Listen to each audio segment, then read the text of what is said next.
heavens. Okay. Now what happens here, okay?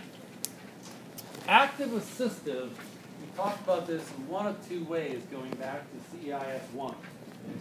Does anyone have an idea where might you see active assistive?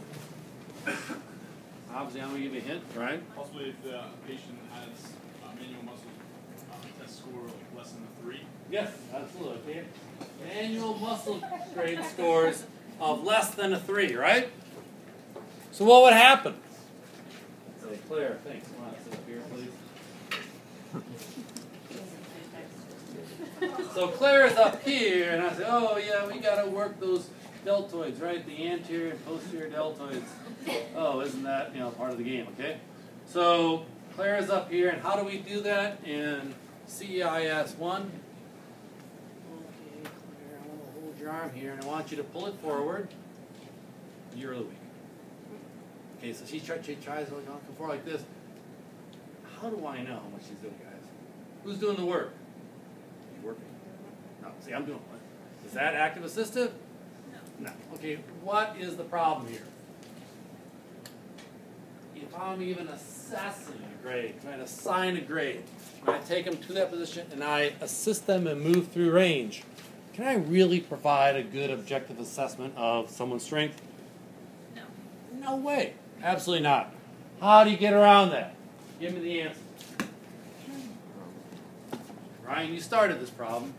You finished it. So what happens? Muscle grades less than a what? Less than a 3. Less than a 3. What does that mean?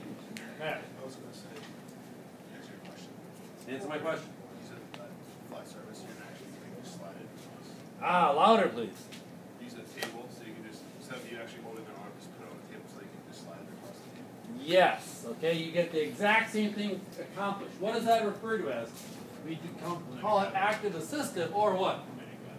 Gravity eliminated types of motion, okay? So instead of me putting Claire up here and moving her arm, trying to determine how much assistance did I give, active assistive range of motion, okay? I could actually do what with Claire? Say, Claire, come on over here on the steel chair. Okay, and Claire sits in a chair, and I put her up to a table. What's wrong with Claire sitting in a chair? Oh, I see why that's funny. I just got that. What's that? Okay. I don't know. Okay, so now I'm gonna do what here? Gravity is in what direction, Matt? I think it's down. It's down. Very good. Okay, vertical like this. Okay. So that means what? You want the motion to be which way? Not down. Very good. Well, not up. Yeah, horizontal. Yeah, gravity eliminated. So you go against it. Okay.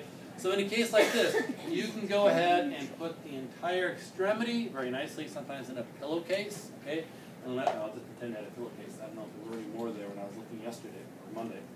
But I could have, and you can do with towel, sometimes put your arm on a towel. But by doing this, now what's Claire doing? She's sliding back and forth. The towel does what? It, figure it out, guys. Reduces the coefficient of friction. Very good. And now as she actually moves through range, if she goes all the way through range, you would assign what kind of muscle grade here? Just a 2. Same as if I kind of carted her arm through range, okay? Or if she goes through part of range of motion. What is it here? Still a what? Still a 2. Very good, okay? Part of the range or full range, you're still calling it a 2, right? Okay? Because what's a 1? Radius, okay? And what you can see is that you'll see people apply some types of facilitatory techniques here, okay, right? And what could they be? You have some listed there. You could be adding like quick stretches, like, okay, go ahead and try to pull forward for me here, Claire, and I just give her little pulls like this at certain points in range. What's happening there?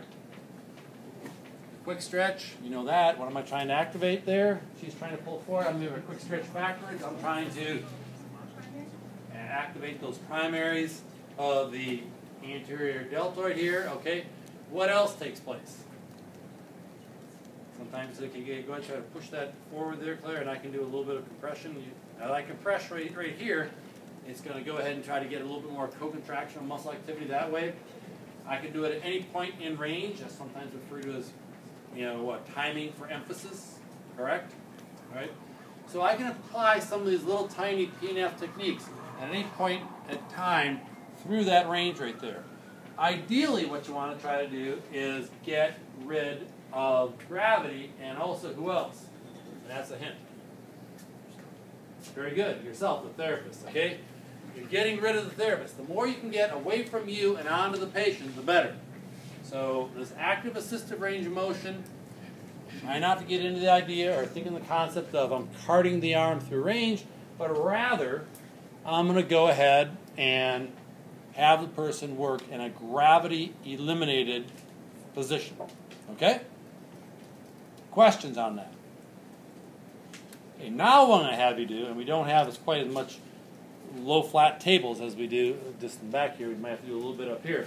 But I want you to take the same joints you had before, knee, hip, shoulder, elbow, okay? And try to run through some gravity assisted ranges, okay? How are we going to try to set that up? Set it both feet, gravity assisted. Active assisted, I'll get it right, okay? Some active assisted range of motion you'll try to set up as what? A gravity eliminated, okay? So, we do have some low tables here, which is obviously much easier for the lower extremities. You still can do all that on the upper extremities up here. Anything else I need to state? You guys want to add anything to active assisted or gravity eliminated? Use more often in the clinic? Okay.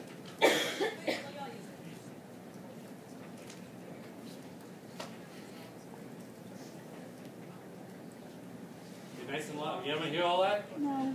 Okay, nice and loud, Rachel. So there's somebody that might have like a full thickness rotator cuff tear or frozen shoulder, they can't really get through that range themselves. So you can use things like the table or like a physio ball to assist them getting through that range using their body as a point of motion versus actually using gravity to lift the arm. So again, you're trying to set it up as a gravity eliminated type of thing, have the patient be as independent as possible, rather than you moving the person with the assistance. Make sense? Anything else, Mike, Brandon? You guys good with that? Anything else to add? All right, let's go ahead and try to stay at the same